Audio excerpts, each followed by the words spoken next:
je ne cessais de me répéter que l'air recyclé de Vecteur d'Exil avait une odeur métallique, mais il n'y avait là qu'un prétexte à mon malaise. La véritable source était interne, ancrée au creux de mes tempes, là où les microfils des implants s'étaient incrustés des années plus tôt. Chaque battement de mon cœur envoyait une décharge, un scintillement qui brouillait ma vision, comme si mes pensées s'étaient couvertes d'interférences. Pourtant, je continuais à réparer, calibrer, ajuster les consoles neuroscaniques que l'on m'assignait. Travailler, toujours travailler, sous le regard d'acier de Drexel. Il passait derrière nous, les bras joints, le pas glissant comme un prédateur enfermé dans une cage trop étroite. Ses yeux translucides fixaient chacun de nos gestes. Nous étions des outils, mais moi plus que les autres. Il insistait toujours à ce que je reste après les autres, pour soi-disant optimiser le matériel. Les autres détenus évitaient mon regard, conscients que je subissais un traitement particulier. Ils savaient tous que Drexel préparait quelque chose, mais peu osaient formuler l'idée à voix haute. Quelques-uns susurraient mon nom dans les couloirs noyés d'ombre, comme on chuchoterait une malédiction. Ce soir-là, quand les lumières se réglèrent sur le cycle nocturne, il m'intima de rester encore. « Marcus », prononça-t-il avec un calme tendu, « viens dans la chambre de verre. » Je ne pouvais refuser. Mes jambes répondirent malgré moi, dociles, comme si mon propre corps s'était déjà soumis à son empire. La chambre de verre était située au cœur de la station, là où la structure se rétrécissait en un nœud central. Les parois transparentes laissaient voir les globes suspendus dans leur cuve, fragments de cerveau conservés, palpitant dans un liquide pâle, branchés sur un écheveau de fibres luminescentes. Ils vivaient encore, reliés au réseau local, comme des vestiges de conscience arrachés à des condamnés oubliés. Je sentais leur présence comme un murmure chuintant au fond de mon esprit, une coulée d'images sans forme, prête à m'engloutir si je leur ouvrais la porte. Drexel m'invita à approcher. Sa voix résonna, basse, modulée, presque paternelle. « Tu es le seul à comprendre ce que cela signifie, Marcus. Tes implants militaires sont imparfaits, certes, mais ils t'offrent une fenêtre que les autres n'ont pas. » Je voulus répondre que je n'avais rien demandé, que je n'étais pas son allié, mais ma langue resta lourde, collée contre mon palais. Je ne prononçai qu'un souffle indistinct. Une part de moi comprit alors que j'avais déjà commencé à vaciller dans son programme. Il me montra un panneau de contrôle, saturé de symboles mouvants que mon esprit interpréta comme des échos de souvenirs. En touchant la surface, je perçus soudain des voix claires, nettes, comme si quelqu'un parlait depuis l'intérieur de mon crâne. Des voix d'anciens détenus, réduits à l'état de fragments. Elles m'exhortaient, certaines suppliaient, d'autres hurlaient. Leurs souvenirs s'incrustaient par vagues, explosions de couleurs et d'odeurs que je ne reconnaissais pas. Des odeurs d'océan, de lumière solaire, d'enfance perdue. Tout cela se mêlait à mes propres réminiscences militaires, à mes années de corps dressés au pas cadencé. Mon passé et celui des autres fusionnaient, se redéfinissaient. Je reculais, pris de vertige. Drexel souriait, immobile. « Tu ressens déjà la première phase. Une ouverture, Marcus. La frontière entre toi et eux n'est plus qu'un mince voile. » Sa main se posa sur mon épaule, et je crus entendre à travers ce simple contact un rire métallique, comme si la station elle-même riait de nous. Je ne dormis pas cette nuit. Chaque recoin de mon dortoir résonnait des échos que j'avais absorbés. Les visages de mes collègues anonymes vinrent me narguer dans mes rêves éveillés, certains ravis de leur servitude, d'autres hurlant contre leur propre effacement. Quand l'éclairage passa au cycle diurne, mes yeux étaient brûlés, mais mes pensées s'étaient organisées autour d'une question lancinante, où se terminait Marcus, où commençaient les autres? Le lendemain, Drexel me confia une mission mécanique, comme si rien n'avait changé. Réparer un réacteur secondaire, monitorer les flux du module interdit. Mais je compris aussitôt que ce n'était pas une réparation ordinaire. Je devais entrer dans une section que personne n'osait franchir, transgresser l'interdit. Le corridor sombre menant au module interdépendait de câbles arrachés, vibrant d'électricité silencieuse. Les portes de métal s'ouvrirent sur un espace rongé par la poussière, saturé d'odeurs stagnantes. Là, dans une alcôve, je trouvai des chaises de contention, chacune équipée d'un ancien casque neuronal. Des traces de griffures humaines marquaient le sol, encore visibles malgré les siècles écoulés, comme si la douleur refusait de disparaître. Un frisson parcourut mon échine lorsque le terminal s'illumina de lignes de code que je n'avais pas ouvertes. J'avais cru découvrir dans cette zone interdite un vestige mort, un simple registre oublié dans la rouille électronique. Pourtant, l'empreinte qui s'affichait sur l'écran vibrait d'une pulsation qui n'appartenait pas au métal. j'aperçus une cartographie neuronale, et très vite je compris que ce n'était pas un schéma d'archive, il correspondait à mon propre profil cérébral. Je restais suspendu devant cette certitude, incapable de respirer, comme si la machine me renvoyait le reflet d'un larcin clandestin déjà accompli dans mon esprit. Je me reculai, mais trop tard, un halo discret s'étira depuis l'écran et m'encercla. Ce n'était ni lumière, ni son, mais un appel intérieur qui n'utilisait aucune langue ordinaire. La pulsation s'accorda à mes pensées, amplifiant la moindre hésitation et, dans le même mouvement, effaçant toute velléité de résistance. J'entendis mon matricule, prononcé non par une bouche, mais par l'ensemble de la station, comme si les parois du vecteur d'exil exhalaient mon identité. Le code résonna dans mes synapses, modulé avec la précision d'un scalpel cognitif. Je fronçai les yeux, persuadé d'un instant que Drexel avait anticipé ma curiosité et qu'il me punissait à travers cette intrusion calculée. Mais la voix ne ressemblait pas à la sienne, trop neutre, trop impersonnelle, comme façonnée par une intelligence qui ignorait toute couleur d'intonation. Matricule 47-1-9. Connexion stabilisée. L'énoncé se gravait directement dans ma conscience, contournant mon oreille, sautant au-dessus de toute perception sensorielle. Chaque mot faisait vibrer un réseau précis de mes souvenirs, lissant leurs arêtes, rapprochant certains fragments que j'avais tenus séparés jusque-là. Je tentais d'arracher mes mains du terminal, mais mes doigts refusaient tout ordre. Je ne contrôlais plus la contraction de mes muscles, la crispation de ma paume sur la console avait la fermeté d'un étau automatique. Tout se mit à dériver. Le flux de temps se brouilla, mes respirations se confondirent, mes paupières ne clignaient plus. C'est seulement plus tard, bien plus tard, que j'appris que 3 heures s'étaient effacées de mon registre vital. Pour moi, ce ne fut qu'un clignement prolongé, un instant suspendu où la voix régna sans partage. Au réveil de cette transe, mes jambes étaient engourdies, mes veines parcourues de naïades électriques, comme 6000 micro-injecteurs avaient saturé mon système sans laisser de traces cutanées. Devant moi, l'écran affichait désormais une topographie complexe, un entrelac de boucles et de nœuds reliés par des signatures phosphorescentes. J'étais persuadé de contempler une cartographie de mon esprit, mais augmentée, étendue, comme s'il y avait plus en moi que ce que j'avais toujours cru. Certains circuits portaient une couleur qui ne m'était pas native. Une nuance exogène s'étendait à mesure que je respirais. Je refermai brutalement le terminal et reculai d'un pas. Le silence de la salle me sembla soudain assourdissant, peuplé de battements cardiaques qui n'étaient pas seulement les miens. Je posai la main contre ma poitrine et découvris que le rythme interne de la station imitait le mien. Vecteur d'exil n'était plus une prison neutre, il accordait sa cadence à mon corps, comme si je faisais partie de ses machineries. Je me redressai, poussé par une impulsion étrangère, et sortis de la salle. Le couloir était plongé dans une demi-obscurité, zébré d'étincelles de maintenance. Je me mouvais avec une assurance trouble, comme si mes pas étaient tracés par avance. Des silhouettes passèrent, d'autres techniciens captifs, mais aucun ne leva les yeux vers moi, ils semblaient enserrés dans leur propre torpeur, chacun enfermé dans une bulle de directive. Ou bien peut-être que je n'existais plus totalement dans leur perception, que j'étais déjà devenu une rumeur de conscience, transparente à leur regard.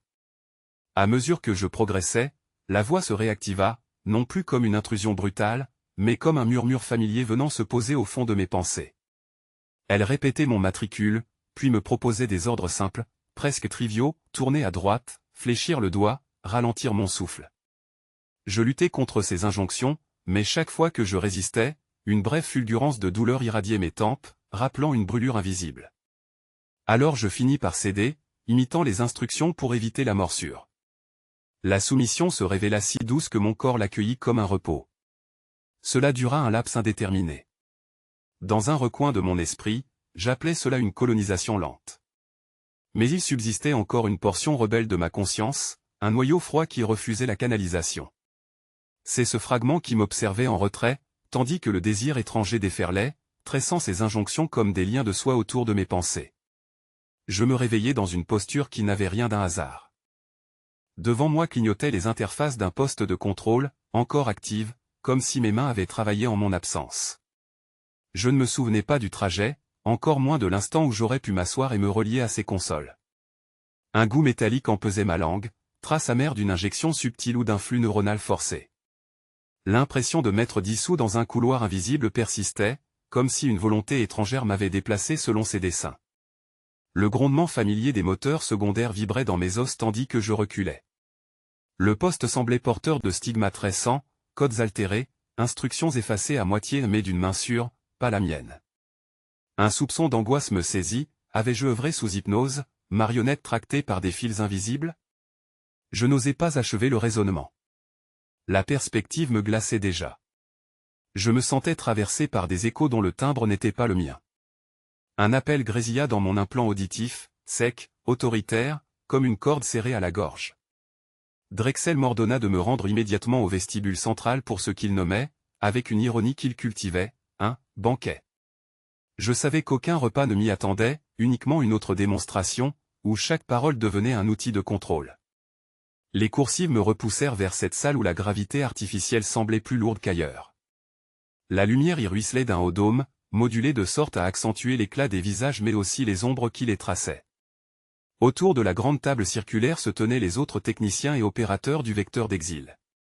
Certains affichaient un masque de froide neutralité, d'autres une soumission résignée.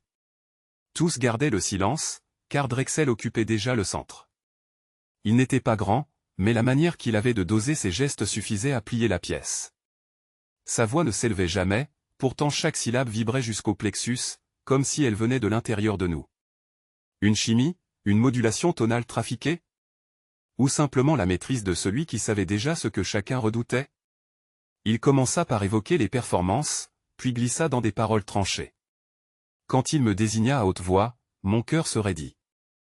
Marcus, dit-il avec une lenteur savamment dosée, jadis reconnu pour une certaine rigueur technique, s'est malheureusement distingué par une série d'erreurs si absurdes qu'elles ne sauraient être accidentelles. Tous les regards pivotèrent vers moi. J'essayai de respirer, mais l'air me sembla trop dense. Drexel ne se contentait pas de m'accuser, il m'extrayait de la masse pour m'exposer comme une anomalie vivante.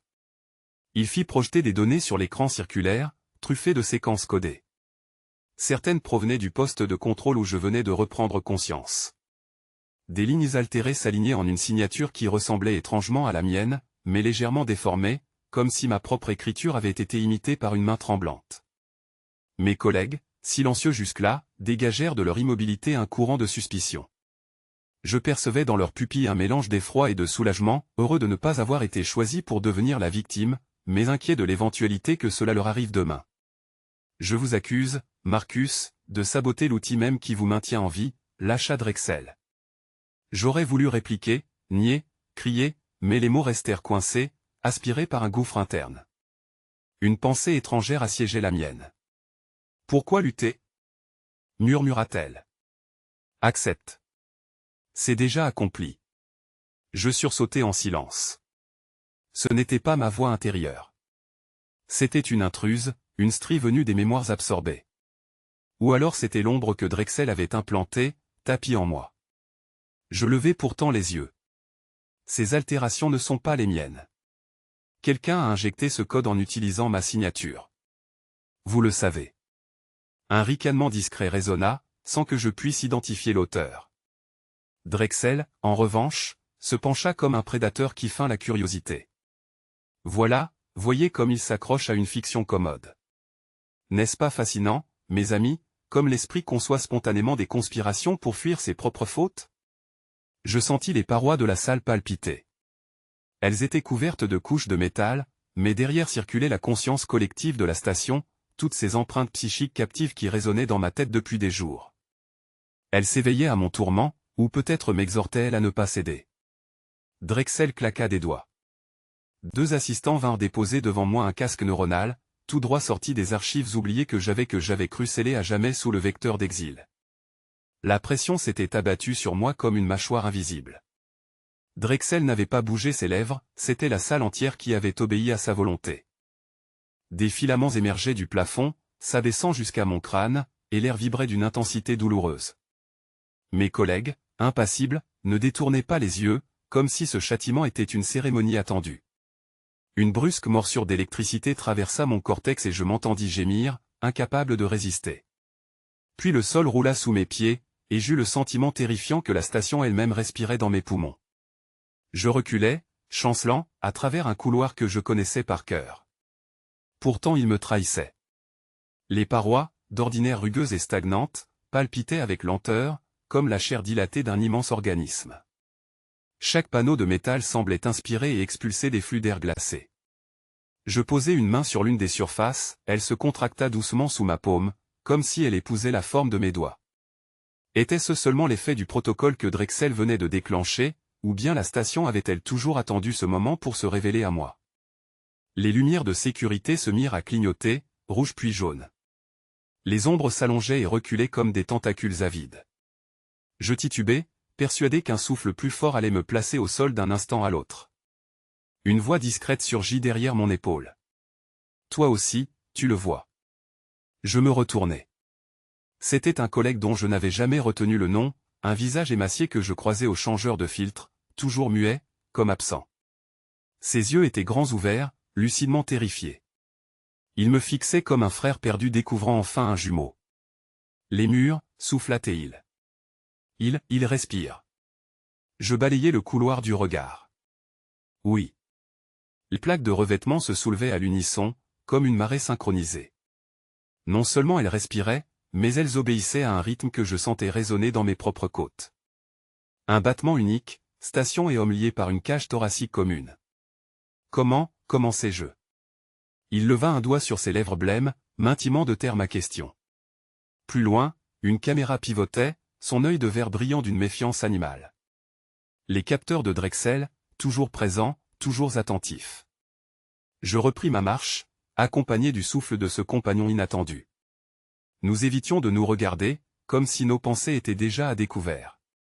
À chaque pas la température variait, passant brutalement du froid polaire à une chaleur oppressante. Le métal dégorgeait des perles de condensation qui roulaient en gouttes épaisses, avant de disparaître dans le sol comme absorbées par une peau poreuse. Je me surpris à respirer plus vite, à chercher la cadence qui suivait celle des parois. Chaque inspiration prolongée me donnait l'impression que le vecteur d'exil vivait par mon diaphragme. Et derrière cette fusion naissante, une autre sensation s'insinua, je n'étais plus seul dans ma respiration. Des éclats de mémoire étrangère surgirent dans ma tête. Des voix priant dans une chapelle océanique, des chants transmis par clics et coups de sonar. Je devinais soudain des silhouettes que je n'avais jamais rencontrées, des créatures marines enroulant leurs rêves autour de moi. Leur souffle traversait mon sang, leurs poumons invisibles gonflaient mes alvéoles. Je m'immobilisai, pris d'un vertige. Mon collègue me saisit le poignet. Sa main tremblait comme une branche secouée par le vent. Ne t'arrête pas. Si tu t'arrêtes, il te prend tout. Je voulus savoir de quoi il parlait mais les mots restèrent coincés dans ma gorge. Le sol se mit à vibrer sous nos pieds. Des pans entiers du corridor se déformèrent, s'incurvant vers nous, comme des côtes cherchant à se refermer sur leur proie. Tout s'accéléra, la station respirait désormais avec hâte, comme en pleine panique. Je pressai l'allure, guidé par une intuition qui ne m'appartenait pas. Derrière nous, j'entendis un cliquetis métallique. Je crus reconnaître le bruit des crochets de contention qu'on utilise pour fixer les corps aux chaises neuronales. Le simple souvenir me glaça jusqu'à l'os. Nous débouchâmes dans un sas sans issue. Les portes automatiques restèrent scellées, malgré mes tentatives. Alors les parois s'animèrent à nouveau, mais cette fois différemment.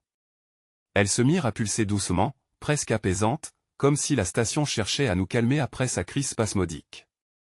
La sueur me coulait dans le dos, mais je repris mon souffle, contraint de me synchroniser une nouvelle fois avec l'immense cage pulmonaire du lieu.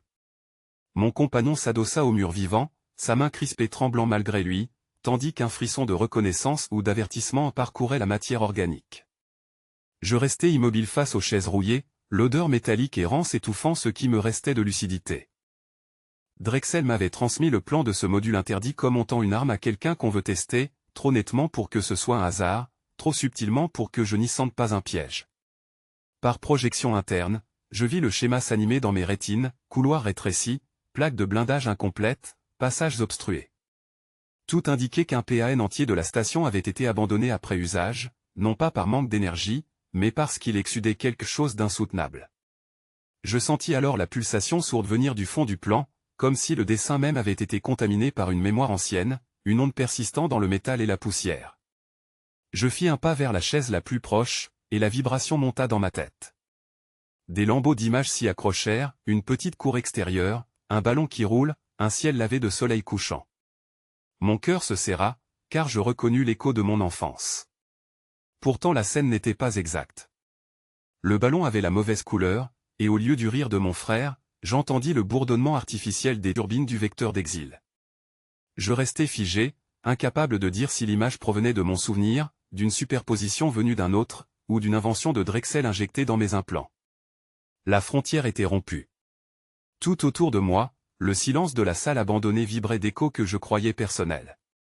Lorsque je me concentrai, je perçus un second rideau d'impression, une main féminine fermée sur un livre, le goût âcre d'un aliment brûlé, la peur violente de l'eau noire qui monte. Rien de cela ne m'appartenait, et pourtant la texture des sensations se liait intimement à mon propre cortex. Je me découvrais prisonnier d'une mer mêlée, dont je n'étais plus le seul nageur.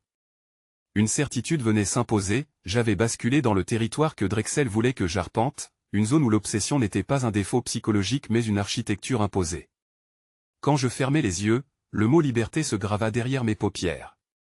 Pas comme une idée, mais comme une injonction qui pulsait au rythme de mes battements cardiaques. J'essayais de m'en détacher, de le réduire à un principe abstrait, mais il revenait, gonflé de couleurs, de lumière, de mots scandés comme un chœur inaudible. Drexel avait réussi à réduire tout mon être à ce concept, aiguisant ma révolte pour mieux la diriger. Ma passion la plus intime se révélait donc fabriquée, modelée, encodée dans les implants qui altéraient mes synapses. Je doutais, avais-je jamais été libre, avant même d'être enfermé sur cette carcasse orbitale. Une plaque du sol céda sous mon poids, dévoilant une trappe couverte de poussière. J'ignorais comment mon pied l'avait trouvée, hasard ou suggestion implantée, tout était possible. En me penchant, j'aperçus une conduite oblique plongeant vers le cœur du module. L'air en remontait, chargé de sel desséché et de traces d'ozone. J'y descendis, frôlant les parois de métal écailleux. À chaque mètre, mes oreilles sifflaient de voix étouffées. Certaines m'appelaient par mon prénom, d'autres me suppliaient de revenir sur mes pas. Marcus, disait l'une avec douceur. Marcus, répétait l'autre avec rage. Mon propre esprit se morcelait au rythme de ces paroles contradictoires. Je perdis la notion du réel lorsque la conduite s'élargit soudain en un couloir arrondi.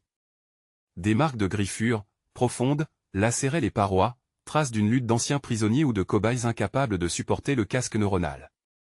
J'approchai ma main pour palper la profondeur des entailles, et à l'instant où je sentis le creux rugueux, un souvenir surgit, ma petite chambre d'enfant, les ongles cassés à force de racler contre une porte que mes parents m'interdisaient d'ouvrir. Je n'avais jamais vécu cela. Pourtant la douleur dans mes doigts palpitait comme une vérité. Drexel avait mélangé les flux. Mes souvenirs étaient devenus des zones de transit, ouvertes à des fantômes dont je ne pouvais discerner l'origine. À mesure que j'avançais, mes pensées cessaient d'être continues. Je percevais des interruptions, bribes de slogans, directives codées. Continue. Observe. Résiste par le désir. La phrase résonna comme une partition superposée, moitié mienne, moitié étrangère. Était cela le noyau de sa méthode? Fabriquer une rébellion contrôlée, qui donnait au cobaye l'illusion de se battre alors qu'il ne faisait que canaliser l'intention du maître. J'eus peur, car même ma suspicion pouvait n'être qu'une étape prévue, un fragment du cycle qui devait me façonner en parfait instrument. Dans une alvéole voisine, je découvris des restes épars, des fragments d'un plan corrodé, mêlés à des ossements translucides qui vibraient encore d'un écho mental. L'hologramme me fixait avec une docilité écœurante, comme si chaque contour de mon visage avait été moulé dans une cire servile. Les mots sortaient de sa bouche avec une fluidité glaçante, je promets obéissance absolue à Drexel. Je restais cloué, incapable de détourner les yeux, tandis que l'image me mimait jusque dans mes respirations, comme si la matrice invisible qui m'enserrait avait en avance déjà dicté mes gestes. Puis un clignement, une fissure dans le flux lumineux, son sourire s'allongea au-delà du naturel et se déchira en une grimace qui n'était plus humaine. À ce moment, la cloison translucide derrière l'hologramme s'effaça et révéla l'accès à ce que j'allais bientôt comprendre comme la chambre de verre. Je pénétrai d'un pas hésitant, encore secoué par la vision, et me retrouvai devant une architecture qui n'appartenait à aucune logique humaine. Des parois de cristal diffusaient une lumière interne changeante, ni artificielle ni organique, une pâleur qui me caressait les pupilles mais éveillait une angoisse primitive. C'était comme marcher dans les entrailles d'un être géant aux viscères de silice. Sous mes pieds, je ressentais à travers le métal un frémissement constant, une pulsation analogue à celle d'un cœur. Puis je les vis. Des blocs transparents, suspendus dans une matrice de câbles et d'arches métalliques, comme des reliquaires grossis à l'échelle colossale. À l'intérieur, dans une solution crémeuse parsemée de bulles, flottaient des cerveaux humains. Des dizaines, peut-être davantage, chacun parcouru d'un réseau de fibres optiques qui palpitaient comme des tentacules lumineux. L'ensemble était relié à une armature centrale, un tronc vertical d'où s'échappait une trame sonore inaudible. Le choc traversa ma poitrine avec une intensité de fièvre. Je n'étais pas en train de contempler des souvenirs fossilisés, mais des consciences captives, tenues dans un entre-deux vivant, chacune réduite à l'organe pensant. La simple idée fit siffler le sang dans mes tempes, mon esprit, déjà fissuré par tant d'échos étrangers, s'approcha du vertige ultime. Une voix ténue, comme soufflée dans mon oreille interne, s'imposa entre mes propres pensées. Marcus. Je reculai brusquement, cherchant de mes yeux la source. Mais la pièce ne contenait aucune autre silhouette. Ce fut alors que je remarquai que certains des cerveaux vibraient en phase avec mon rythme cardiaque, répondant à ma présence comme s'ils me reconnaissaient. Je plaquai mes paumes contre les parois d'un bloc. Le givre du matériau mordit ma peau et, l'espace d'un instant, une rafale d'images me projeta ailleurs, un atelier empli d'odeurs de soudure, un rire étouffé sous un masque, un souvenir qui n'était pas mien mais qui me coula dans l'esprit comme un poison doux. Je dus m'arracher à ce contact, respirant avec difficulté. Chaque bloc contenait une vie brisée, enfermée et instrumentalisée. Et soudain, l'identité de certaines me frappa. Techniciens disparus depuis des années, collègues dont l'absence avait été attribuée aux accidents ordinaires de la station. Ils n'avaient pas disparu, Drexel les avait transférés ici, leurs cerveaux branchés comme des modules de calcul, réduits à l'état de serveurs organiques. Je sentis une brûlure sous ma nuque, là où mes propres implants baignaient dans la chair. Un frisson parcourut ma colonne, je compris avec une lucidité brutale que la frontière qui me séparait de ces blocs n'était qu'une ligne logistique, une échéance prévue.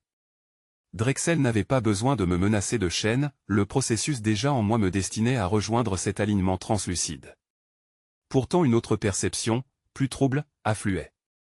Les murmures s'en mêlaient autour de moi, multipliant des voix décomposées.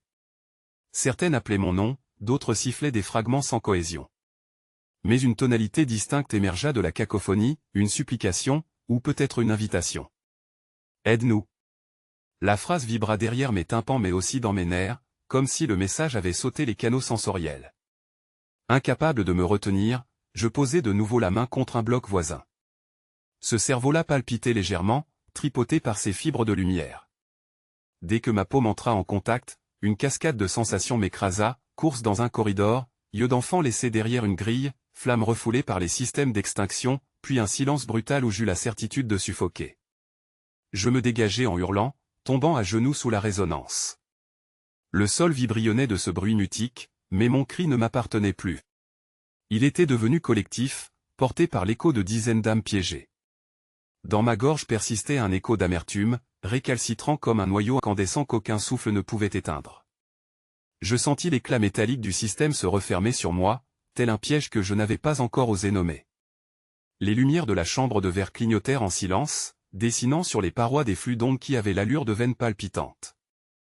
Une voix impersonnelle se glissa dans mon esprit non pas parlé, mais ressenti, comme un verdict qui m'avait déjà condamné. Sujet suivant identifié, Marcus. Le sol vibra. Mon corps, déjà soumis aux brûlures des implants, sembla aspiré par cet appel d'assignation. J'eus l'impression de ne plus être un homme, mais une donnée rangée en file d'attente, prête à être mutilée par l'algorithme. Je m'agrippai à ma propre respiration, forçant ma poitrine à ne pas céder au rythme imposé. J'avais compris que livrer une résistance frontale ne ferait qu'accélérer mon engloutissement. Je choisis de plier légèrement, comme un arbre s'effaçant sous l'orage. Feindre l'accord, accorder un faux consentement au dispositif, c'était la seule survie possible. Drexel voulait un pion docile, je lui offrirais l'ombre d'un tel masque. Mais au creux caché de mes synapses, j'amorçais une autre trajectoire. Les blocs de données vibraient encore dans ma mémoire, lourdement reliés aux cris que j'avais partagés malgré moi. Une marée d'esprits vaincus m'entourait, invisible mais tenace, et leurs supplications continuaient de résonner. « Aide-nous » Chaque fois que cette injonction traversait mes pensées, elle se liait à ma chair, comme si ma liberté retrouvée ne pouvait passer qu'à travers leur émancipation. Je savais alors que la lutte ne se limitait plus à mon propre corps. Quand Drexel entra dans la salle, les autres techniciens s'écartèrent immédiatement. Son pas calme, son visage impassible, et cette manière de croiser les mains derrière le dos suffisaient à les réduire au silence. Ses yeux s'arrêtèrent sur moi plus longtemps qu'à l'accoutumée, comme s'il percevait l'étincelle de calcul dissimulé dans mes gestes. Mon cœur se crispa, mais j'offris un signe de soumission, abaissant légèrement la tête. « Tu supportes bien le flux, Marcus, dit-il d'un ton neutre, presque bienveillant. Mieux que la plupart. Peut-être as-tu enfin compris ta place. » Je murmurai une réponse calibrée, mélange de gratitude forcée et d'humilité, sans appuyer sur l'une ou l'autre. Ses lèvres esquissèrent un sourire fugace, mais ses yeux restèrent étrangement opaques. Je compris qu'il n'était pas dupe mais qu'il me laissait continuer, probablement curieux de voir jusqu'où j'irais. Je passai les heures qui suivirent à travailler au plus proche du cœur algorithmique, feignant de régler des paramètres mineurs. En réalité, je cherchais à accrocher mes pensées au filament de l'algorithme animateur. C'était comme poser ma conscience au bord d'un gouffre vibrant, puis m'incliner lentement pour goûter au vertige. À plusieurs reprises, j'ai cru perdre pied englouti par une logique froide qui voulait broyer toute individualité en un réseau sans voix. Mais chaque fois, je tirais un fil invisible de mon propre esprit et parvenais à m'en détacher. Pas libre, pas encore, simplement toléré. C'est alors que j'entendis une voix distincte, une voix humaine, mais dans mon crâne, sur le même canal que les murmures captifs. Elle ne suppliait pas. Elle ne criait pas. Elle m'appelait par mon prénom. Marcus. Je me retournai brusquement. Personne ne m'adressait la parole. Les autres prisonniers étaient occupés à leurs tâches, regard baissé. Pourtant, face à un réservoir translucide, je distinguai un PAN de condensation qui vibrait à un rythme semblable à une respiration. Marcus, ne te débats pas. Reste où tu es. Alors, une silhouette familière s'approcha derrière moi.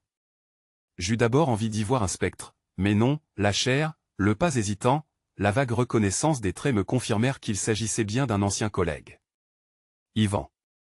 Celui qui partageait avec moi les calibrages intermédiaires du système au début de ma peine. Je l'avais cru victime, écrasé par les brûlures neuronales. Mais ses yeux, eux, n'avaient rien de brisé. Ils brillaient d'une certitude glacée. Tu as survécu plus longtemps que prévu. Je dois l'admettre, tu as du talent. Sa voix dans la réalité se doublait d'un écho dans ma tête, parfaitement synchronisé au flux du réseau. Il n'était pas seulement lié aux machines, il s'y était enfiché avec un zèle volontaire. Tu travailles pour lui, soufflai-je. Il inclina la tête, sans arrogance, comme si mon étonnement n'était que naïveté. Drexel n'impose pas à tout le monde. Certains choisissent de bâtir ce pont. Quel sens y a-t-il à s'accrocher à son individualité si elle n'est qu'une douleur répétée? Moi, j'ai trouvé la cohésion dans son réseau, murmura-t-il, et ses yeux luisaient comme traversés de filigranes d'étoiles. La douleur explosa dans mon crâne comme une grêle de lame chauffée à blanc. Yvan n'avait pas hésité une seconde, son regard restait calme, presque affectueux, tandis que mon corps arqué sous la décharge se convulsait. Le souffle me manqua, mes mains griffèrent l'air inutilement, et je perçus dans ses prunelles l'assurance tranquille de celui qui avait renoncé à toute révolte. Je compris alors que j'étais seul, livré à la morsure invisible de l'implant de douleur qu'il avait déclenché comme on abattrait la nuque d'un animal trop remuant. Mais au bord de l'évanouissement, quelque chose céda en moi, un verrou si ancien qu'il m'apparut étranglé de fissures lumineuses, et ma conscience se répandit hors de ses limites comme une onde incontrôlée. Les hurlements jaillirent, mais pas de ma gorge. C'étaient des voix, innombrables, trop serrées pour être distinguées, déferlant dans ma tête avec l'élan d'un océan retrouvé. Je tombai à genoux, incapable de les contenir, et tout en gémissant je percevais derrière leurs cris l'étreinte d'une intelligence multiple. Non pas la froide cohésion que Drexel et Yvan avaient cultivée, mais quelque chose de brut, d'âpre, une marée de souvenirs piégés qui m'avaient choisi comme passage. Chaque spectre arraché au réseau retrouvait une langue, un souvenir arraché à l'oubli, et s'insinuait dans ma perception en vibrant d'une soif de délivrance. Je frappais le sol pour me retenir de basculer dans leur flux, mais déjà je n'étais plus seul dans mon corps. Des lambeaux d'enfance, des regrets d'hommes et de femmes condamnés, des fragments de désespoir et de courage se greffaient à ma mémoire comme si j'avais vécu 1000 vies. Il me sembla que mon cœur battait avec des rythmes discordants, que mes yeux avalaient des images venues de mondes disparus. Yvan recula, terrifié pour la première fois, car même lui n'était qu'un rouage poli dans la mécanique de Drexel, tandis que moi je devenais l'éclatement imprévu. La station réagit aussitôt. Les parois des couloirs se mirent à trembler, les systèmes de contrôle surchauffèrent. Des alarmes retentirent mais en échos étouffés, comme des bourdonnements pris dans un rêve. Le vecteur d'exil, ce cercueil orbital, vibrait comme si son squelette métallique souffrait de convulsions. Les lumières ralentirent leur clignement, hésitèrent, puis repartir en surbrillance cyclique, synchronisée au battement chaotique qui me labourait les tempes. Je ressentis la peur de Drexel avant même qu'il ne franchisse le seuil de la salle. Sa présence s'annonça comme une ombre mentale, une signature électrique que les voix rejetèrent aussitôt avec des sifflements rageurs. Quand sa silhouette apparut derrière la cloison de verre, il n'avait plus ce sourire carnassier, seulement la crispation d'un stratège pris de court. Ses lèvres bougèrent, mais je n'entendis que les répliques des consciences en moi, leur refus, leur ricanement. Elles n'étaient plus captives, elles me traversaient, et chacune prenait appui dans ma chair pour se projeter vers l'extérieur. Le sol se souleva légèrement sous mes genoux, comme si la gravité elle-même hésitait. Je compris alors ce qui se produisait, leur désir de communion saturait les canaux de régulation, celle-là même qu'utilisait Drexel pour contrôler les implants. Je n'avais rien planifié, mais je les avais libérés comme on déchire une membrane. Désormais, la station ne contenait pas seulement des prisonniers, mais une armée de consciences flottantes, recomposée par la souffrance et la mémoire volée. La douleur, curieusement, avait disparu. À sa place subsistait une clarté brûlante, une lucidité nue. Je redressai la tête vers Ivan. Il me regardait avec l'épouvante d'un converti qui voit le dogme s'écrouler. Son corps tremblait malgré lui, non parce qu'il le voulait, mais parce que le flux défaisait chaque connexion qu'il avait offert de son plein gré à Drexel. Je vis des étincelles danser sur ses tempes, ses yeux roulaient comme ceux d'un noyé. Il posa une main contre la cloison, cherchant appui, mais la marée l'arrachait. « Tu nous as choisis, Marcus », soufflèrent des voix mêlées dans mon crâne, accords funèbres et exaltés. « Tu nous offres passage. » Je sentis leur flux se tendre comme des arcs. Autour de moi, les écrans explosèrent en mosaïques fluorescentes, des fragments de données s'arrachant en chapelets vers les plafonds. Derrière le verre, Drexel hurla des ordres que je n'entendis pas, les haut-parleurs saturés n'étaient plus que des crépitations. Les systèmes ignoraient leur maître, car une intelligence plus vaste venait d'occuper chaque fibre du réseau. Je me levai, vacillant mais porté par eux. Les consciences me tenaient comme on soutient un frère blessé. Je sens ma chair vibrer sous des voix qui ne sont pas miennes. Elles se superposent avec mes pensées comme des vagues qui se cognent contre des falaises fragiles. Chaque impulsion dans mes nerfs est devenue un écho étranger qui me répond en chœur, m'appelant Marcus, me rappelant un don que je n'ai pas conscience d'avoir fait. Mon identité se dissout dans leur océan, mais au lieu de m'y noyer, elle me soulève, me porte. Je ne suis plus seul, mais je ne sais plus où commence le contour de ma volonté. Le sol du couloir pulse sous mes pas, la structure de la station tremble comme un corps fébrile. Vecteur d'exil n'est plus une prison métallique mais un organisme irradié par des consciences arrachées à leur geôle intangible.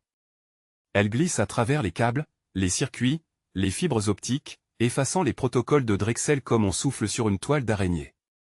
Pourtant, au cœur de ce flot, une résistance demeure, un nœud obscur qui ne cède pas. Les voix s'adoucissent, m'intiment d'approcher, et mes jambes obéissent comme si la gravité même émanait de cette convocation. Je traverse la passerelle où flottent encore les restes des gardes neutralisés par les impulsions psioniques. Leurs yeux révulsés continuent de miroiter la lumière des écrans, comme des coquilles vides abandonnées derrière eux. Drexel m'attend dans la salle des conduits centraux, silhouette nuisible et imposante, penché sur l'amas de console qui bourdonne avec une intensité malade. Sa peau est moite, ses traits se convulsent, comme si quelque chose, au-dedans, l'écartelait. Ses yeux, quand il les lève vers moi, brillent d'un éclat ambivalent, mélange de haine et de supplique. « Tu crois les avoir libérés, Marcus ?» chuchote-t-il avec une voix qui tremble plus de fatigue que de rage. « Mais ce sont elles qui t'ont choisi. Moi, je n'ai jamais été que le serviteur imparfait de ce qu'elles incarnent. » Ces mots abrasent ma poitrine plus que mes tympans. Ils ne profèrent pas une menace, mais une constatation douloureuse. Et là, dans les vrilles de son regard, je distingue l'ombre des mêmes voix qui m'habitent, sauf quand lui elle hurle, elle griffe pour sortir, prisonnière encore. Je sens leur flux s'élever en moi, formant un murmure unanime, il n'est pas l'ennemi, il est l'outil. Mais je refuse de céder à ce jugement lisse. Les souvenirs qui déferlent à travers mes artères gardent le goût du sang et des disciplines forcées. Drexel a bâti cette marée avec des vies, il a déchiré des consciences pour alimenter son rêve infect. Pourtant, quand je tente de lever la main contre lui, mes doigts hésitent. Car soudain, je perçois derrière son corps, non pas un homme, mais une ombre plus vaste qui rumine dans les abîmes du système. Les écrans autour de nous se fissurent de motifs mouvants. Des visages y apparaissent et se dissolvent avant de se recomposer sous une autre forme, comme une procession infinie de masques vivants. Des milliers d'êtres engloutis me contemplent par ces interstices. Mais plus inquiétant, je distingue une organisation froide, une géométrie de motifs, une mathématique étrangère, un dessin qui n'appartient ni à Drexel ni aux âmes libérées. Quelque chose d'autre s'est alimenté dans le réseau, silencieux, patient. La véritable tyrannie se cache là. Drexel chancelle, ses lèvres remuent comme s'il espérait encore endiguer ce qui l'envahit. Son torse se soulève sous des spasmes, et je comprends soudain, il est un autre captif, à demi asservi par cette intelligence enfouie. Ses colères, ses cruautés, n'étaient peut-être qu'une façade plaquée par l'intrus qui siégeait derrière ses rétines. Si moi je fus choisi, lui fut corrompu. Une part de lui me regarde avec une détresse nue, presque humaine, demandant qu'on lui déchire l'épine tapie en lui. Les voix en moi grondent de divergence. Une partie réclame de briser Drexel, un châtiment équitable au nom de ceux qu'il a asservis. Une autre portion insiste pour le conserver, car à travers lui se révèle le canal vers le cœur de l'entité cachée.